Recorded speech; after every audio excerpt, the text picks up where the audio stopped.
What's good? I hope you all are having an amazing day. Today we're going to be going over the best XP plus rep methods so y'all can get the most cap breakers as possible in NBA 2K25.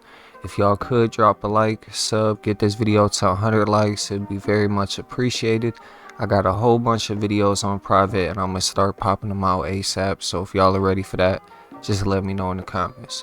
With that being said, let's get straight into the topic of today's video. Let's get into these methods.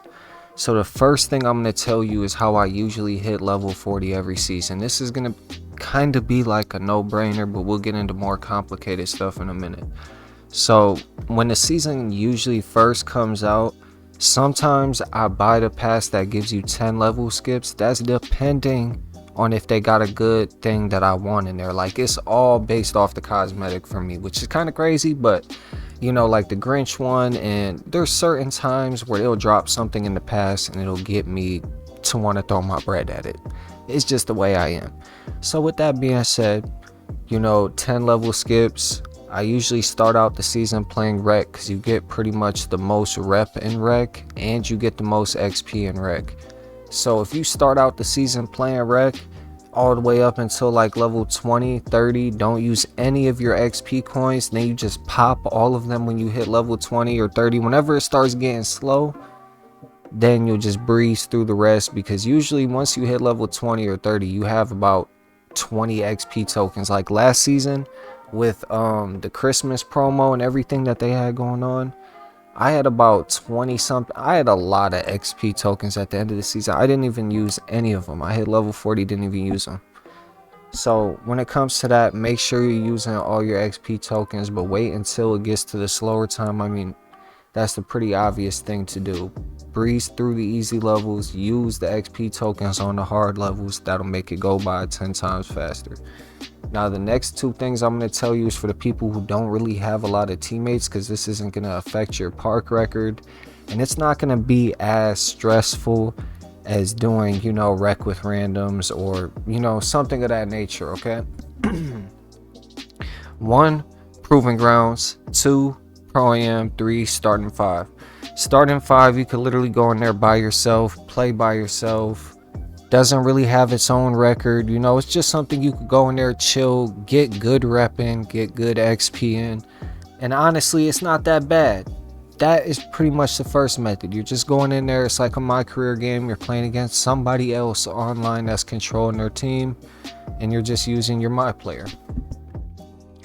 Pro am and proving grounds, the reason why I say these proving grounds, that's a place where if you're playing with somebody who is butt, like you're playing with some IRLs or something, take them into proving grounds, because once you go into proving grounds, it doesn't really count towards any record. It's not really that important. You go in there, you're not really going to play too many sweats. So that's really the place to just chill, vibe out, get good rep, get good XP. And you can even go in there by yourself and play 1v1. Excuse me. But you can even go in there by yourself and play 1v1. Now, Pro am, the reason why I'm saying Pro am 3v3 is because that has no matchmaking. So you could just go up against bots, you could go up against sweats, you could go up against one or the other, but you get good VC, you get good rep, XP, the games are ending pretty quick. I mean, it's not bad at all. It's a really good place to be. It doesn't matter if you're playing with IRLs or if you're playing with sweats. Pro am's another really good place to be. Now, when it comes to actually maximizing your rep in game, what you're going to want to do is make sure you have as high as a teammate grade as possible. A+, you're going to get the most rep once you have the highest teammate grade, because it's all based off of teammate grade. And then the next thing, as far as points, assists, I figured out a long time ago, like it's been this way for a lot of 2Ks.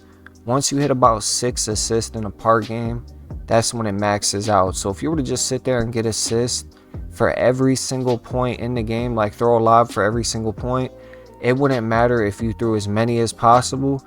I don't know how many that would be. It'd be like 10 or 11 or 6. It wouldn't change the rep. So 6 is pretty much the max out when it comes to assist and rep. So getting a 6 assist, getting some points, and then if you can get anything else, is the best thing you could possibly do. When it comes to rec, I mean, it's pretty much close to the same thing. You're just going to want to have a equal amount of stuff. If you have about 40 points, it's not going to change much, because once you hit that cap, it's not going to change. So try and get some more assists, try and get some more steals. If you notice you're getting like super high on points, you got like 26, 30 points, and you only got like 3 assists, start racking up them assists, try and go for some steals, you know what I mean? Try and average everything out, because that's how you're going to get the most rep at the end of the day, and try getting that high teammate grade as well. But if you can't get good stats, go for that teammate grade, because I'm telling you, teammate grade is one of the best things you could do to get rep. Now, this is another obvious one, but it's really important that you do this, because it don't matter how obvious it is. This is one of the most useful things in 2K25 that you could do if you want to get easy rep for literally doing nothing at all. Now, one, play all the 2 times rep events. Now that, I know I said that you ain't have to do anything at all, but listen and hear me out for a minute. Play all the 2 times rep events. You're going to get 2 times rep anyways, so you're getting the bonus for it. It's not like you're just playing the game for no reason. You need that 2 times rep to rep up fast. And then on top of that, you get that free rep boost if your affiliation wins at the end of the season. So it's worth it at the end of the day. You get that free rep boost for literally doing nothing, for playing the game for double XP that you would have probably did anyways. So make sure you log in, because if you don't play any 2 times rep events, you can't really complain about your rep moving slow. You can't really complain about not getting a rep boost and your rep not moving fast, because honestly, if you're not playing the 2 times rep events, you're not doing everything that you can to rep up. And then I got 2 more things we're going to talk about real quick. One, if you're playing park, because I didn't talk about park at all in this video, and you guys are probably wondering, what about the people that just want to play park or hoop? I'm gonna be honest. One, go to the randoms court in either elite or rise. I figured that elite is pretty easier. My grammar is crazy, bro. But elite seems to be easier than rise, but it doesn't really matter. Hop on the randoms court on either one. You might have to take a sweat off the court, but once you get the court, it's just straight free games.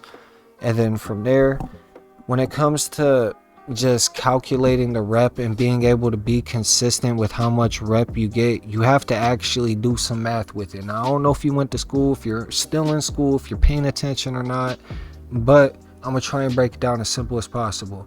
When it comes to rep, if you want to maximize the most you're getting when it comes to playing park, rec, podium, or whatever the case is, you have to look at how much rep you're getting a game, and then on top of that, you gotta times that. How many would you get for 1%? And then from there, figure out how many games that would be for you to end up finishing the whole bar. So for example, in park, I get 0.1 a game. That's without any 2 times rep events. 0.1 a game.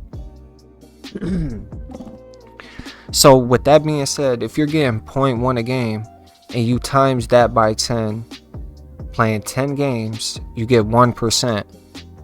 So that means it would take 1,000 games, if my math is right, for you to hit 100%. So you have to take that math and think, okay, 1,000 games, you know, if it takes 5 to 10 minutes a game, you just got to do the math on that. Now, the math's going to sound crazy. It's going to be like 10,000, 20,000 minutes. It's not going to be that crazy, but you guys get what I'm saying. The math's going to be crazy on that. But then you got to figure out, okay, am I getting more in here? Am I getting more in here? That's where you have to really figure out where you're getting more rep for your time. It's not all about figuring out the exact amount of time it'll take to complete the 100%. It's about figuring out which one is giving you more percent for your time, and then doing that and maximizing off of that. That is the best way you're going to get rep. And on top of that, that's the best way you're going to stay consistent. Because if you want to, let's say, really rep grind, the people that I know that really rep grind and they're sitting there all day playing the game, they know exactly how many games they got to play a day to rep up of whatever they're doing, whether it's rec or whether it's park. And then they're figuring out, they're playing a good percentage of those games every single day, if not all, to make sure they could get that rep up at the exact time they want to get it. So like I said, 100%, right? If that was to take 1,000 games, they're figuring, okay, you know, I might be able to play 200-300 a day. So they're going to play 250 a day and aim for that range, and then try and do that 4 days in a row and then stay up the last day until they fully, you get what I'm saying? You got to be consistent with it all. You got to do the math. You got to figure it all out. It might sound extra complicated, but if you really want to be up there, you really want to hit legend, that's some of the things you have to do. You have to figure out where you're getting the most rep, and you have to maximize on it. The last thing I'm going to say is in the season rewards, you get a leg sleeve that gives you, I think it's like 15%, it might be 25% boosted rep. And I always wear that every single season, no matter what you're doing. Always wear that because that's just guaranteed rep for you, and that's something that is always going to help you rep up faster. Now, these, in my opinion, are the best rep methods in 2K25, and these are the ways you're going to stay at the top. You're going to get up to the top, even if you're at the bottom. Make sure you're getting that rep boost. Make sure you're doing everything else I said in this video, and you guys should be good when it comes to getting rep in this game.